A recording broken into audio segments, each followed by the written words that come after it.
Ada 3 kelompok orang yang berhak mendapatkan pertolongan Allah Subhanahu wa taala. Salah satu di antaranya adalah an-nakihul ladzi yuridul afaf. Orang yang menikah karena ingin menjaga kehormatannya.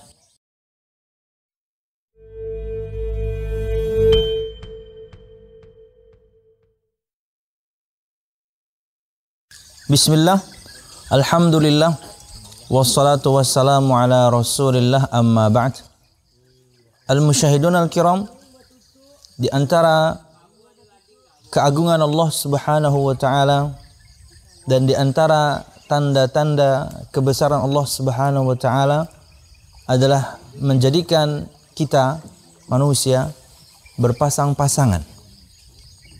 Maka pada kesempatan video kali ini kita ingin sebutkan keutamaan menikah.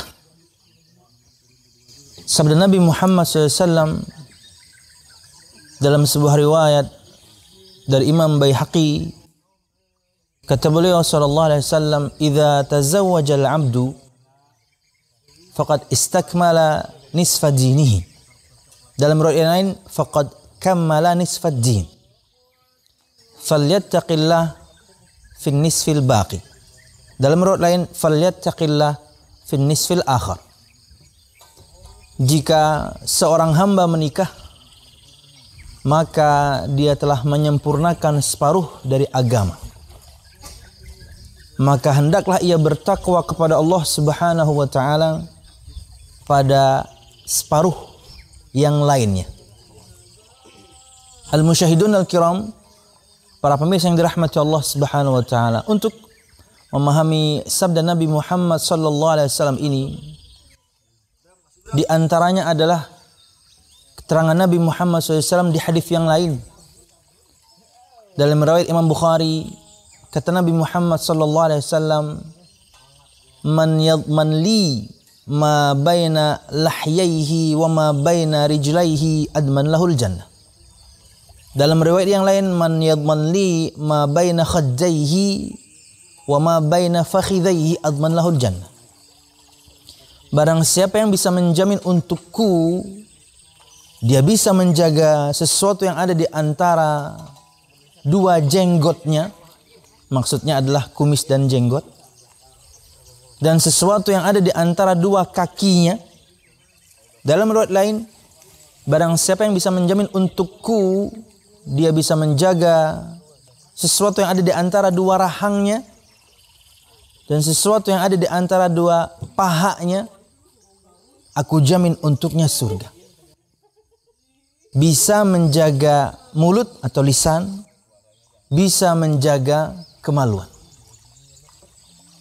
Karena dosa yang paling banyak yang menyebabkan seorang itu masuk ke neraka Allah Subhanahu wa taala adalah dosa lisan dan dosa kemaluan. Itulah kenapa kemudian Nabi Muhammad SAW menyebutkan, jika seorang hamba menikah, maka dia telah menyempurnakan separuh dari agamanya. Karena dengan menikah, fitnah kemaluan akan tertutup. Fitnah yang dengannya kemudian, cobaan yang dengannya kemudian seorang na'udzubillah bisa terjerumus kepada neraka Allah Subhanahu wa taala adalah dosa kemaluan, tertutup dengan pernikahan. Maka hendaklah bertakwa kepada Allah Subhanahu wa taala pada separuh yang sisanya, yaitu menjaga lisan. Dan ini al-musyahidun al-kiram adalah sifat orang-orang yang beriman. Menjaga kemaluan ini adalah salah satu di antara begitu banyak sifat orang-orang yang beriman yang disebutkan di awal-awal surah Al-Mu'minun. Walladzina hum li furujihim hafizun. Dan mereka adalah orang-orang yang menjaga kemaluan-kemaluan mereka. Makanya yakni siapapun di antara kita yang ingin menjaga kehormatannya, kemaluannya, Karena seseorang muslim setelah agamanya, kehormatannya tentunya ada pada kemaluannya. Maka ketika dia menjaganya, terjagalah kehormatannya. Maka menikahlah. Dan untuk siapapun di antara kita yang sudah mencapai level di mana dia takut, na'udzubillah, untuk terjerumus kepada perzinahan, wajib baginya untuk menikah. Dan insya Allah akan dimudahkan selalu untuknya, urusannya, karena dia beribadah kepada Allah Subhanahu wa Ta'ala. Dan begitulah janji yang disebutkan Nabi Muhammad sallallahu alaihi wasallam. Thalathun haqqun 'ala Allahi 'aunuhum. Ada 3 kelompok orang yang berhak mendapatkan pertolongan Allah Subhanahu wa Ta'ala. Salah satu di antaranya adalah an-nakihul ladzi yuridul 'afaf.